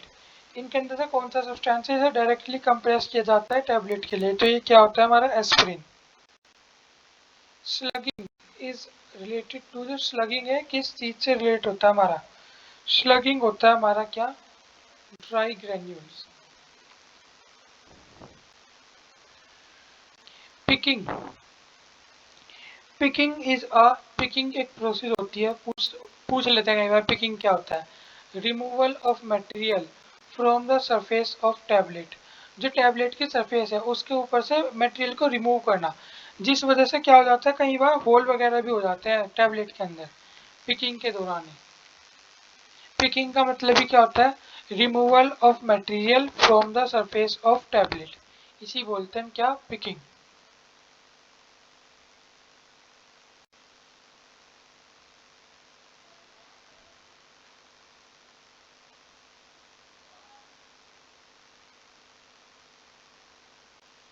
Capping refer to, जो कैपिंग है इससे ये किस चीज से रिफर होती है हमारी मतलब कैपिंग का क्या मतलब होता है, कैपिंग क्या होती है हमारी, पार्शियल और complete separation of the top और बॉटम पोर्शन ऑफ टैबलेट।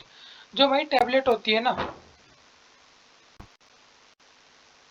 इसका क्या पार्शियली कंप्लीटली सेपरेशन इसके टॉप और बॉटम से, इसी प्रोसेस को क्या बोलते हैं, कैपिंग। मतलब एक टैबलेट का टॉप और बॉटम को अलग करने को क्या बोलते हैं, कैपिंग बोलते हैं।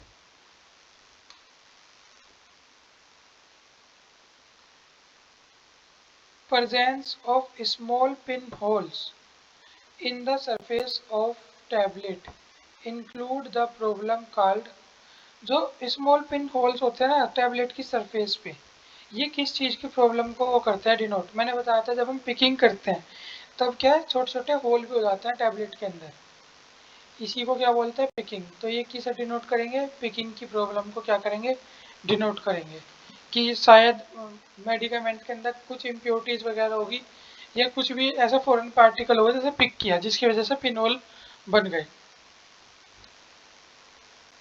Adhesion of tablet material to die wall is called, जो एडिशन होता है टैबलेट मटेरियल का इसे हम क्या बोलते हैं, इसे हम क्या बोलते हैं, स्टिकिंग। एडिशन का मतलब समझते होंगे सब, स्टिक करना ही होता है।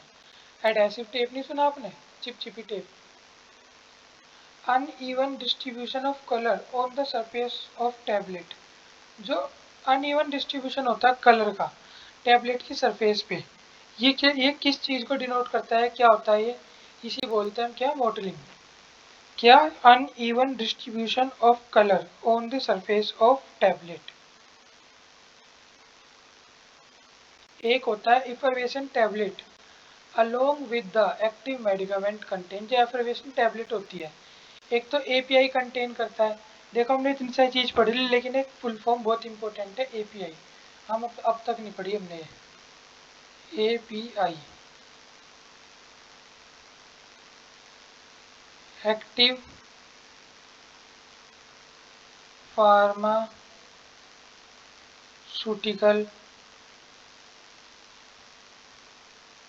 इंग्रेडिएंट।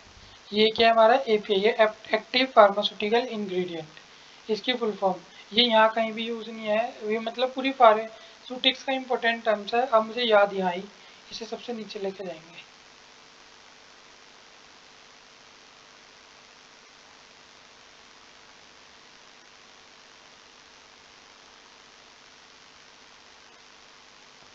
जो एफर्वेशन टैबलेट है, ये एक्टिव मेडिकामेंट के साथ साथ और क्या कंटेन करती है अपने साथ?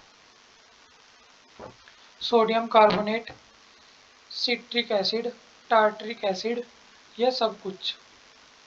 तो ये क्या करती है? सब कुछ करती है। सोडियम है, कार्बोनेट भी, सिट्रिक एसिड भी, टार्टरिक एसिड भी एफर्वेशन टैबलेट के अंदर यूज होता है सब कुछ। The mechanical strength of a tablet is checked by, जो मैकेनिकल स्ट्रेंथ है किसी भी टैबलेट की, ये किसके द्वारा चेक की जाती है? ये इंपॉर्टेंट क्वेश्चन है, टेस्टिंग वगैरह के पूछ लेता है। ये किसके द्वारा चेक की जाती है? हार्डनेस टेस्टर के। इसके अलावा इसे हम क्या बोलते हैं? 3 पॉइंट बेंडिंग टेस्ट भी बोलते हैं।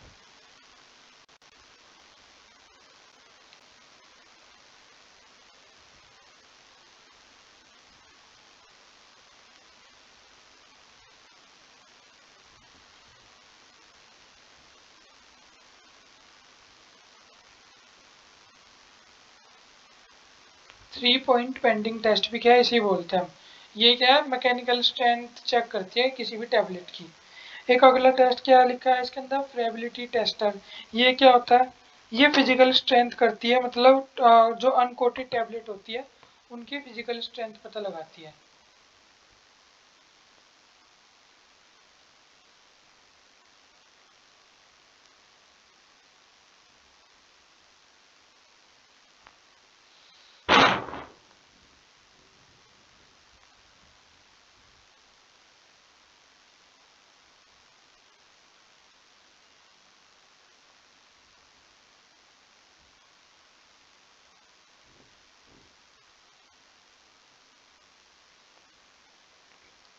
डिसइंटीग्रेटर सबको पता ही होगा।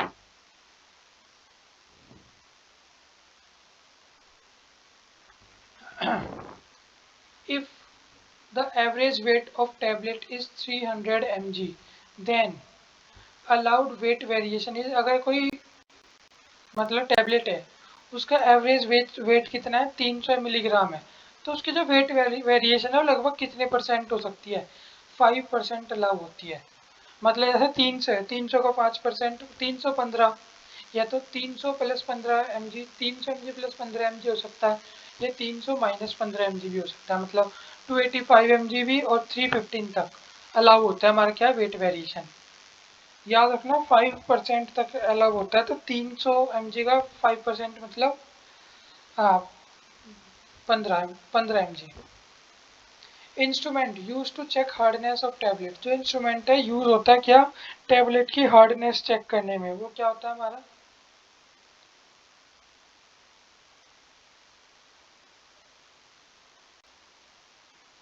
इसे हम बोल देते हैं, ये थोड़ा इस पहले वो लिखा फाइजर टेस्ट, इसे बोल देते हैं tablet hardness tester.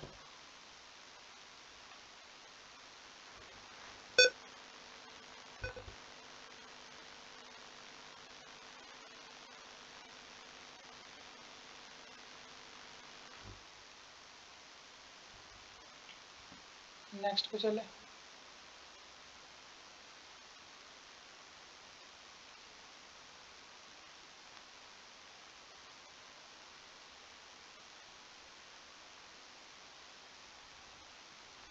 To assess the resistance of tablet to abrasion, the test perform is called, जो एसेस करते हैं ना रेजिस्टेंस ऑफ टैबलेट का टू एब्रेशन में, जो इसके लिए टेस्ट परफॉर्म किया जाता है वो कौन सा टेस्ट होता है? टैबलेट रेजिस्टेंस के लिए ये हमारा कौन सा टेस्ट होता है? Friability test. ये फ्रेबिलिटी टेस्ट हम पढ़ के आए हैं ना, physical strength of uncoated tablet, यही होता है क्या? Friability test.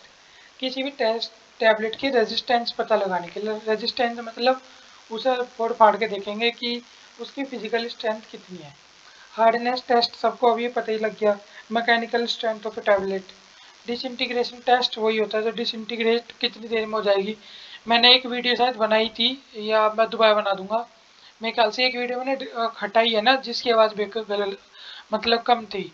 डिसइंटीग्रेशन टाइम होता है टैबलेट का, अनकोटेड टैबलेट का अलग होता है, कोटेड का अलग होता है। क्वेश्चंस में भी आ जाएगा, कोई बात नहीं। Dissolution test is related to, जो डिसोल्यूशन टेस्ट होता है ये किस चीज़ से रिलेट होता है हमारा, ये होता है बायो अवेलेबिलिटी टेस्ट से, या बायो अवेलेबिलिटी ऑफ ड्रग। अब देखो क्या होता है, जो डिसोल्यूशन टेस्ट होता है इसके अंदर क्या होता है, जो भी हमारी टैबलेट है, मान लो हमने 100% टैबलेट ली,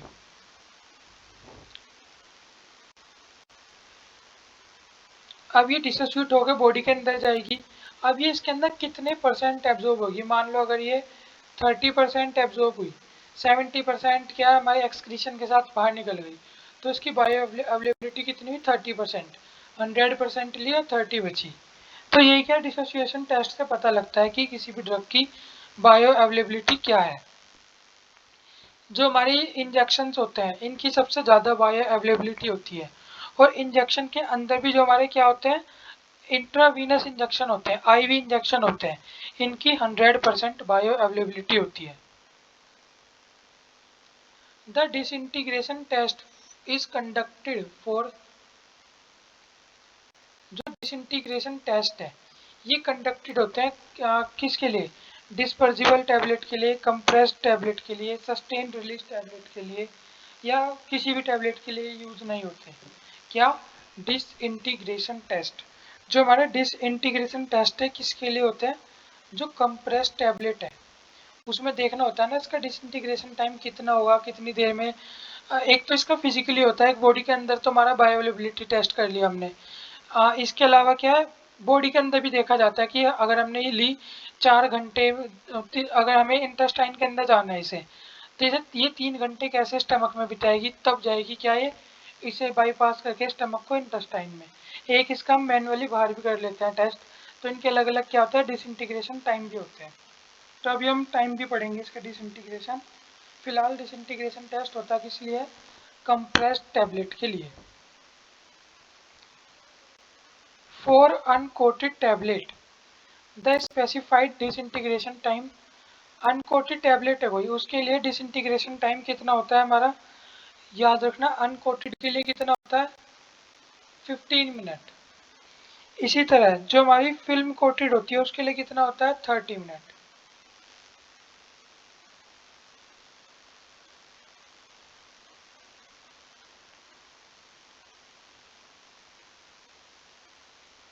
फिल्म कोटेड के लिए कितना है,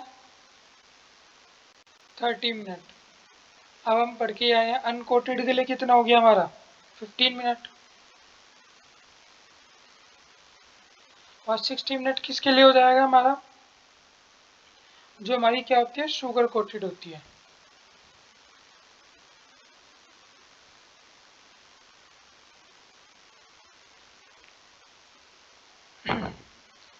फॉर शुगर कोटेड टैबलेट,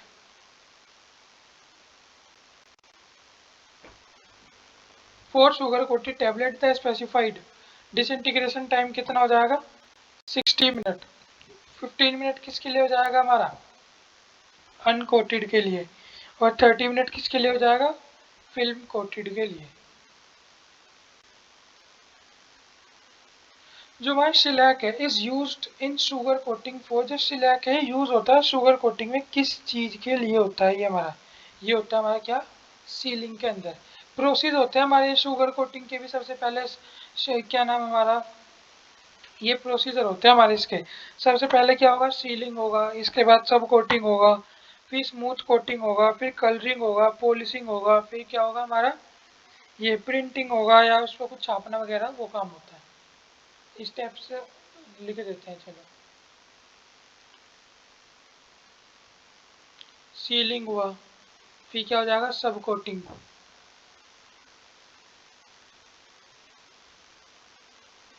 फिर क्या हो जाएगा, स्मूथ कोटिंग,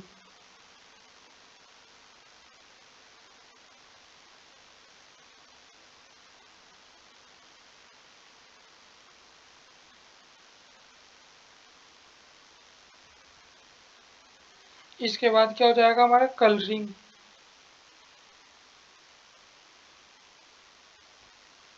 इसके बाद क्या हो जाएगा हमारा, कलरिंग हो गया, पॉलिशिंग हो जाएगा, पॉलिशिंग, और फिर लास्ट में क्या जाएगा, प्रिंटिंग।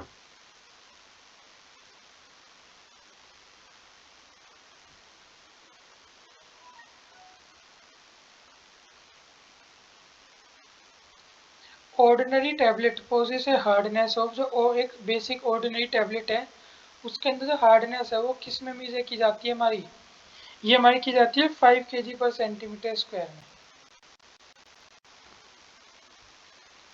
जो सैकरिन सोडियम है इज यूज्ड एज, जो सैकरिन सोडियम है किस तरह यूज होता है हमारा, ये एक स्वीटनिंग एजेंट की तरह यूज होता है। क्या, saccharin sodium.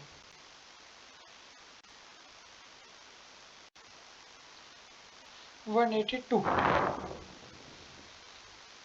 which one of these ingredient can be used as diluent, binder, disintegrator if used in different form at a different place।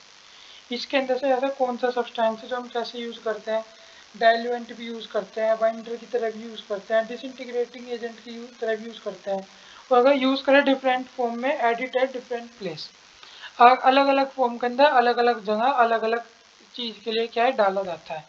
तो ये क्या होता है हमारा स्टार्च, कई सारी प्रॉपर्टीज होती हैं स्टार्च में, इसका मतलब।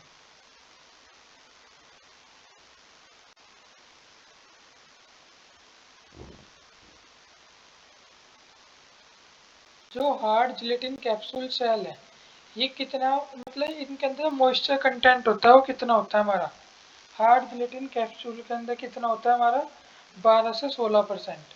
तो 12 से 16 में कहाँ मिल जाएगा, 15 में, तो इसका क्या हो गया, 15%।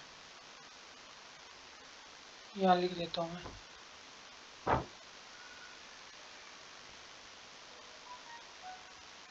ये क्या है, 12 से 16%।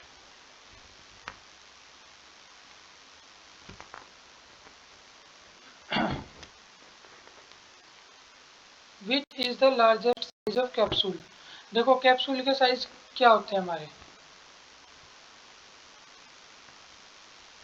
000, 00, *0, 1, 2, 3, 4, 5। जो 000 है क्या होता है ये, लार्जेस्ट, और 5 नंबर क्या होता है, स्मॉलेस्ट। तो लार्जेस्ट साइज पूछ रखा था तो क्या हो जाएगा, 000। अब स्मॉलेस्ट भी इसलिए पता लगा सकते हैं, स्मॉलेस्ट क्या हो गया हमारा, वैसे पूछता नहीं है लेकिन जो इनकी वो होती है ना, जो सबसे लार्जेस्ट होता है वो 1000 mg, अलग अलग केस में अलग अलग होते हैं, मतलब डेंसिटी के हिसाब से अलग अलग पाउडर होता है। एक नॉर्मल 1000 mg आता है, डेंसिटी बढ़ती है तो पाउडर की क्वांटिटी इस हिसाब से क्या है, कम ज़्यादा होती है। तो अगर हम एक रफली आइडिया लें तो एक सबसे बड़े साइज में 1000 mg, और सबसे छोटे में कितनी होती है, 50-60 mg। बाकी इनका मैं दोबारा बता रहा हूँ, अलग अलग mg होती हैं, अलग अलग डेंसिटी के हिसाब से। तो हम इस पे बिल्कुल नहीं जाएंगे कि सिर्फ यही हुआ।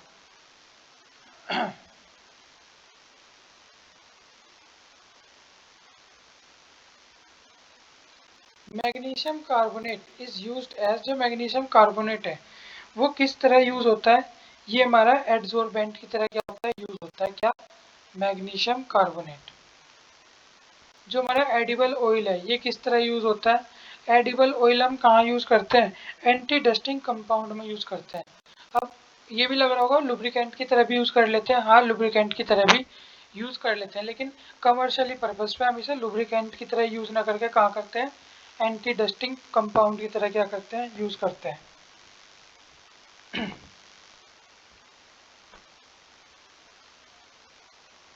If the average weight of capsule content is 350 mg, average weight कितना है, 350 mg है, then allowed percentage permit weight variation, जैसे टैबलेट के अंदर वेट वेरिएशन पड़ी थी, इसके अंदर भी क्या, 5% weight variation. Which one of these is use to mix the liquid product, कौन सी ऐसी मिल है जो लिक्विड प्रोडक्ट को मिक्स करने में ये काम आती है, तो क्या बॉल मिल से भी कर लेते हैं, फ्लूइड एनर्जी मिल से भी कर लेते हैं, एज रनर मिल से भी क्या कर लेते हैं। The process of exsiccation is carried out at a temperature of, ये जो हमारा किस टेम्परेचर पे किया जाता है, ये हमारा किया जाता है 160 डिग्री सेल्सियस पर। जो ग्रेन्यूल्स वगैरह है ये किस टेम्परेचर पे ड्राई किए जाते हैं, अब हमने पढ़ रखे हैं ना ड्राइंग एजेंट बहुत सारे, तो ये लगभग क्या 60 डिग्री सेल्सियस पे क्या किए जाते हैं, ड्राइंग मतलब सुखाए जाते हैं।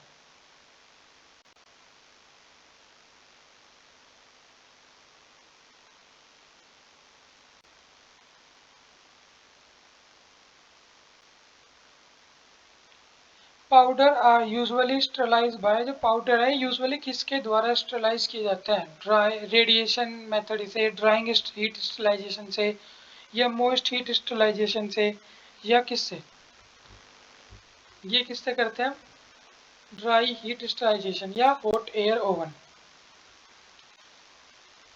विच one of these is a hydrocolloid, इसके अंदर से कौन सा क्या हाइड्रोकोलाइड है, ये क्या है, जेलेटिन। अब जेलेटिन आपने देखा होगा कैप्सूल है ना, ये सारी प्रॉपर्टी हाइड्रोकोलाइड की उसी से मैच होती है। टाल्क केलिन हमारे क्या होते हैं, एक तरह के वो होते हैं किले टाइप के सब्सटेंस होते हैं। हैपा, हैपा फिल्टर किस चीज का बना होता है, ये पहले भी पढ़ रखा है, किसका, एस्बेस्टोस का बना होता है क्या हमारा हैपा फिल्टर। जो इम्पोर्टेंट है हमारे पेपर के उससे, इसकी full form high efficiency particulate air.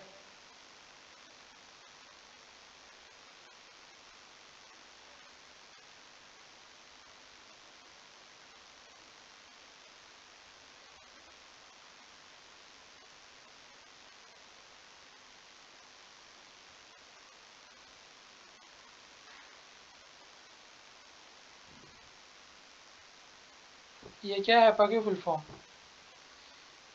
Which is the initial stage of sugar coating, sugar coating की इनिशियल स्टेज क्या होती है, which is the initial stage in sugar coating, sugar coating में इनिशियल स्टेज वही सबसे पहली स्टेज सीलिंग, मैंने बताई है ये सारी स्टेज, एक बार और लिख लो, सीलिंग,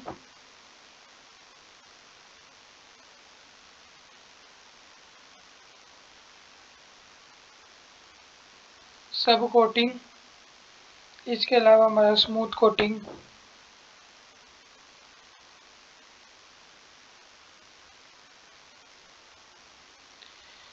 इसके अलावा हमारा क्या कलरिंग पॉलिशिंग,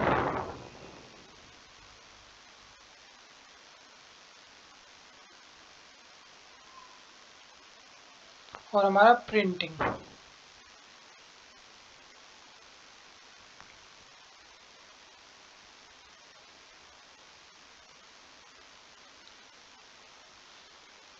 आइडियल साइज क्या होगा, एक 300 mg मिलीग्राम के कैप्सूल के लिए, तो एस्प्रिन के 300 mg कैप्सूल के लिए आइडियल साइज क्या होगा हमारा, जैसे 000 सबसे बड़ा है इस तरह क्या वन साइज का कैप्सूल आइडियल होगा। The material use to the material use for strip packing is, जो स्ट्रिप पैकिंग है उसके अंदर कौन सा मटेरियल यूज होता है हमारा, polyethylene, polypropylene, PVC. Strip packing में हम कोई सा भी यूज कर सकते हैं जो भी हमें मिल जाए, देखा होगा दुनिया भर की अलग अलग तरह की पैकिंग आती है। The propeller mixture usually operate at A high speed of, जो प्रोपेलर मिक्सचर है उसकी हाई स्पीड क्या होती है, 8000 आरपीएम राउंड पर मिनट, 5000, 10,000 या 7000 आरपीएम क्या होती है इसकी, ये होती है हमारी 8000 आरपीएम। आरपीएम की फुल फॉर्म लिख लो,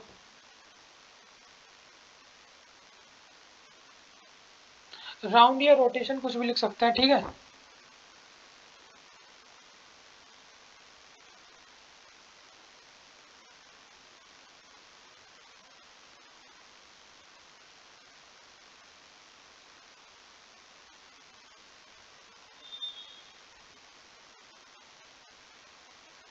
विच one of these is example of Ayurvedic drug, Ayurvedic drug का क्या एग्जाम्पल है, अर्क, भस्म, ये ये असावाज, ये सारी क्या है आयुर्वेदिक ड्रग है अलग अलग तरह की। Water attack test is use to identify the alkalinity of, जो वाटर अटैक टेस्ट है यूज होता है क्या, किस चीज़ की अल्कलिनिटी टेस्ट के करने के लिए, टाइप 1 गिलास, टाइप 2 गिलास, टाइप 3 गिलास, या इन सभी के लिए यूज होता है हमारा क्या ये।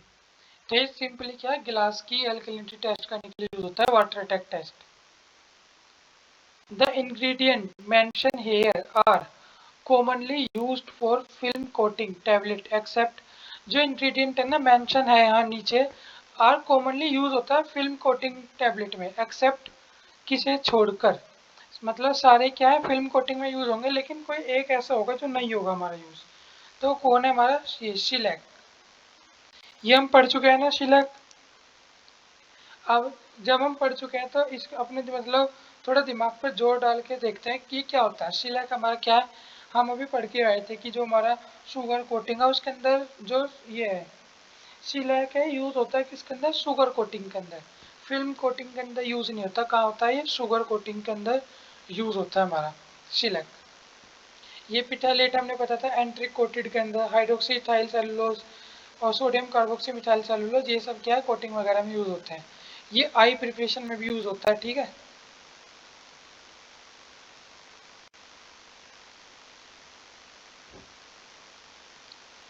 Last slide.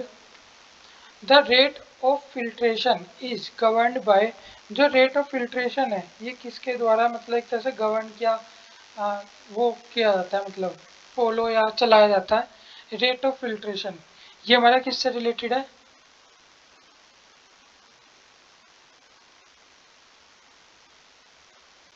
ये किससे रिलेटेड है हमारा, डार्सी लॉ से। इसके अलावा बाकी का भी पता होना चाहिए हमें। फिल्ट्रेशन से तो डार्सी लॉ गया, जो फिक्स लॉ है ये क्या है, ये डिफ्यूजन से रिलेटेड होता है क्या, मतलब डिफ्यूजन इक्वेशन से और डिफ्यूजन लो हाई इन सबसे रिलेटेड होता है। सिंपल डिफ्यूजन लिख देता हूँ।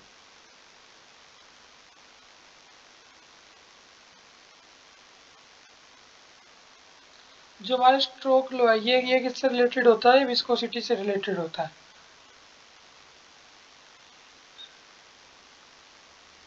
विस्कोसिटी से। The sweetening agent commonly used in the chewable tablet, जो च्यूएबल टैबलेट होती है उसके अंदर जो नॉर्मली स्वीटनिंग एजेंट है साइक्लोमेट सोडियम, और मैं बता दूं सुक्रोज भी बहुत ज़्यादा अच्छे स्केल पे स्वीटनिंग एजेंट में यूज़ होता है। सेकंड सोडियम तो एक one of the best sweetening agent है। और मैनिनटोल तो आपने देखा ही होगा, बहुत सारे बहुत सारी चीज़ों में आपने मैनिनटोल डला हुआ देखा होगा। ये सारी क्या है स्वीटनिंग एजेंट है, लेकिन ये क्या आर्टिफिशियल स्वीटनर है, ये आर्टिफिशियल स्वीटनर है, ये भी आर्टिफिशियल स्वीटनर है। लेकिन कॉमनली जो च्यूबल टैबलेट है उसके अंदर ये साइक्लोमेट सोडियम यूज कर लेते हैं क्या स्वीटनिंग एजेंट के अलावा। इसके अलावा अब सैकरिन सोडियम भी करने लगे हैं, और मैनिनटोल तो बहुत पहले से चलता ही रहा है। Which one of these improve the flow of property of granules, which one of these improve the flow of property of granules, इनके अंदर से कौन सा है जो ग्रेन्यूल्स की जो फ्लोइंग प्रॉपर्टी है उसे क्या कर देता है, बढ़ा देता है। ग्रेन्यूल्स फ्लो होते हैं बॉडी के अंदर, उस प्रॉपर्टी को कौन इंक्रीज कर देता है, तो क्या कर देता है glidant.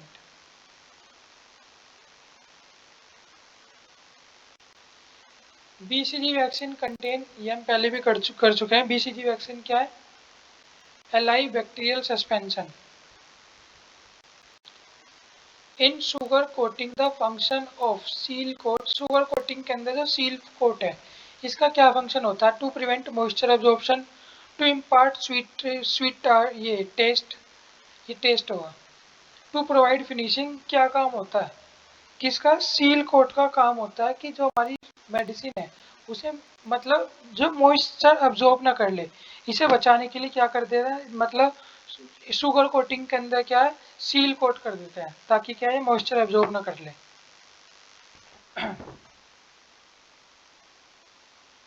Which one of these is hydrocolloid surfactant? Hydrocolloid surfactant इनके अंदर से कौन सा है, ये कौन सा होता है हमारा मिथाइल सेलुलोज। ह्यूमिक्टेंट इज जो ह्यूमिक्टेंट है क्या है हमारा, ये है जो हमारे पेस्ट होते हैं ना वो आपने देखा होगा, जैसे पेस्ट है उसे खुला भी छोड़ दोगे तो भी वो गीला ही रहेगा, टूथपेस्ट ये ऐसा क्यों होता है? क्योंकि इसके अंदर क्या मिलाया जाता है? ह्यूमिक्टेंट मिलाया जाता है, जो क्या करता है, इसे ऐसा टेक्सचर प्रोवाइड करता है कि ये ओपन में भी रहेगा तो भी ये क्या रहेगा, गीला से ही रहेगा। आपने देखा होगा कभी जमता थोड़ी ना टूथपेस्ट, जैसे और चीज जम जाती है रखी रखी, ये नहीं जमती, क्योंकि इसके अंदर क्या डाला जाता है? ह्यूमिक्टेंट, जिसकी प्रॉपर्टी होती है to keep the paste in moist form. Sodium chloride injection, sterilize भाई, जो सोडियम क्लोराइड इंजेक्शन है स्टरलाइज किए जाते हैं किसके द्वारा? ऑटोक्लेव के द्वारा भी कर लेते हैं। Very fine powder is produce, जो बहुत फाइन पाउडर है वो किसके द्वारा प्रोड्यूस किए जाते हैं? फ्लूइड एनर्जी मिल। इसके अलावा गोल मिल के द्वारा भी क्या कर लेते हैं हम?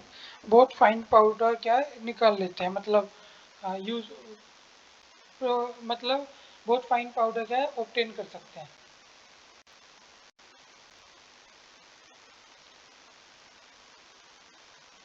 Very fine powder must pass through, मैंने उसकी सीव का बता रखा है पहले, जितना ज़्यादा सीव नंबर होगा उतनी ज़्यादा क्या होंगे? फाइन पाउडर निकलेंगे। तो सबसे ज़्यादा सीव नंबर क्या है?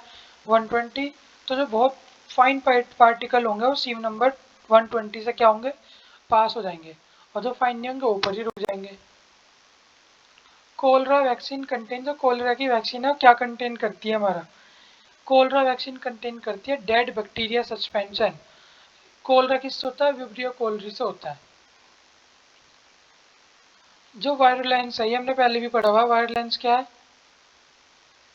Capacity of microbes to invade the body, capacity of microbes to invade the body, ये हमने इसकी एक डेफिनेशन जो पहले पढ़ी थी वो क्या थी?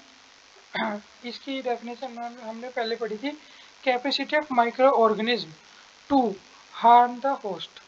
क्या? Capacity of micro organism to harm the host.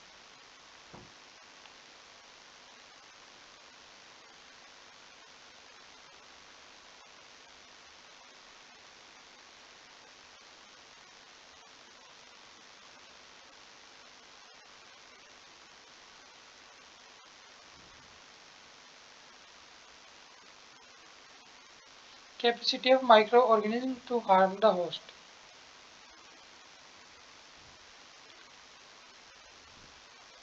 जो टारगेट ड्रग डिलीवरी सिस्टम है किस चीज के लिए डिजाइन किया गया था? Deliver the drug at the site of action, decrease the side effect, avoid degradation during enzyme, या ऑल ऑफ द अबव। किस लिए? टारगेट ड्रग डिलीवरी सिस्टम क्या था? अगर हम जैसे टारगेट ड्रग डिलीवरी सिस्टम है कि हमें जहां हमें चाहिए मेडिसिन हम सीधा वहां उसे क्या कर दे? डिलीवर कर दे। इससे क्या होगा? एक तो हमारी ड्रग की डिलीवरी हो जाएगी जहाँ हमें चाहिए, दूसरा क्या, साइड इफेक्ट से भी बच जाएंगे हम, जितना वैसा रूट होगा। Avoid degradation of drug bye enzyme, और एंजाइम का क्या है? डिग्रेडेशन से भी बच जाएंगे। जैसे हमें मेडिसिन प्रोवाइड करनी है सीधा जिस भी पार्ट पे करनी है, मान लो हमारे मेरे हाथ में चोट लगी है, सीधा यहाँ क्या इम्प्लांट्स लगा देते हैं, सीधा क्या हमारा टारगेट मतलब ड्रग है उसकी डिलीवरी हो गई, या इंट्रावेनस इंजेक्शन दे देते हैं, मतलब साइड इफेक्ट से भी बच गए और सीधा टाइम पे डिलीवरी भी हो गई, और एंजाइम से वो क्या डिग्रेड होने से भी क्या बच गई। तो इसके कई सारे रूट हो सकते हैं, तो ये क्या ऑल ऑफ दी अबाव में यूज हो सकता है। कुछ केस में कुछ को ये भी लग सकता है कि सिर्फ इसका ए भी तो हो सकता है, deliver the drug at the site of action, लेकिन ये भी तो इनके ही यूज है, तो इसलिए क्या all of the above. An ideal suspension should possess, जो एक आइडियल सस्पेंशन है मतलब वो क्या करता है? Should possess no particle interaction, हाँ, कोई सेडिमेंटेशन भी नहीं होना चाहिए उसके अंदर, यूनिफॉर्म पार्टिकल साइज भी होना चाहिए, हाँ, तो सारी चीज फॉलो कर रहा है, तो क्या all of the above. Which one of these is not a respiratory tract infection, इसके अंदर से कौन सा रेस्पिरेटरी ट्रैक्ट इन्फेक्शन नहीं है? लेप्रोसी क्या हमारी स्किन वगैरह की प्रॉब्लम में यूज होता है, तो रेस्पिरेटरी ट्रैक्ट इन्फेक्शन नहीं है। The addition of calcium salt to the emulsion stabilize the sodium soap cause cracking emulsion, formation of stable emulsion, या क्रीमिंग इमल्शन, या फेज इन्वर्जन। इसे क्या बोलते हैं हम? स्टेबल करने को बोल देते हैं फेज इन्वर्जन। तो आज की वीडियो में इतना ही। मुझे पता है कि वीडियो थोड़ी बोरिंग बनी है और लगी भी होगी क्योंकि हमने एक्सप्लेनेशन आज नहीं करी, हमने क्वेश्चन ज़्यादा किए हैं, एक्सप्लेनेशन ही की है, बेसिक की है हमने, बहुत ज़्यादा नहीं की, जैसे हम ज़्यादा करते थे इतनी ज़्यादा नहीं करी। तो अब हमने क्या है मतलब लगभग जितने क्वेश्चन सटीक से हो सकते थे हमने कर लिए हैं। अब कुछ एक जो वो है हमारे जो छोटी छोटी वीडियो छोटी छोटी वीडियो बन के आएंगी वो आती रहेंगी। हमने सटीक्स के सारे क्वेश्चन कर लिए हैं, हमें इनका क्या करना है, रिवीजन करना है।